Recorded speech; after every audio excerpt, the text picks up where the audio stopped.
Zero in the garden. Arlo worked in a building made of glass and quiet murmurs. He spent his days tending to spreadsheets like they were delicate gardens, making sure every row was straight and every decimal point was in its proper place. He loved the clarity of numbers and the way a well-made chart could tell a beautiful story.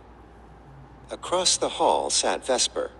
Her desk was perfectly organized, stripped of all clutter except for a single, sharp letter opener. Vesper did not care for the beauty of numbers. She only cared for the height of the corporate ladder. Her smile was as bright and as cold as a fluorescent light. "You look overwhelmed, Arlo," Vesper said one afternoon, gliding over to his desk. She leaned over his shoulder, her shadow falling across his screen. "The presentation for the CEO is tomorrow. Why don't you go grab a sandwich? I can finish formatting these final columns for you." As soon as the elevator doors closed behind Arlo, Vesper's helpful smile vanished. She sat in his chair and her fingers danced across the keyboard.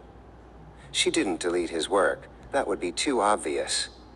Instead, she found the most important figure in the entire report and changed a 7 into a 0. She was back at her own desk by the time Arlo returned, looking refreshed. "All done," she chirped, handing him a steaming cup of tea. "I put the file in the final folder for you. It's always good to have a teammate who has your back, isn't it?" Arlo stayed late into the evening. He practiced his speech and polished the edges of his slides. He checked his conclusions and his grammar, but he never thought to check the final folder's data. He trusted the tea, the smile, and the teammate who had offered to help. The next morning, the boardroom was silent and cold. Sterling, the CEO, sat at the head of the long mahogany table. Sterling was a man who didn't like mistakes, and his eyes were like two pieces of flint waiting for a spark. Arlo took a deep breath and began his presentation. "And here," Arlo said, clicking the remote, "you can see our projected growth for the next quarter." But as the graph appeared, the room went deathly quiet.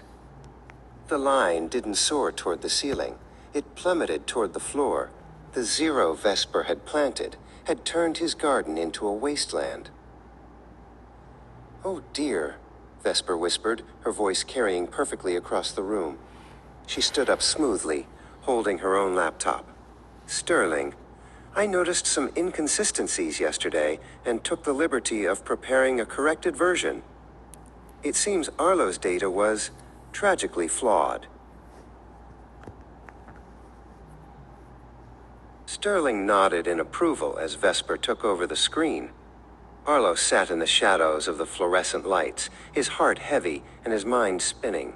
He watched Vesper receive the praise that should have been his, finally realizing that in the glass building, some people only plant seeds so they can watch someone else's garden wither.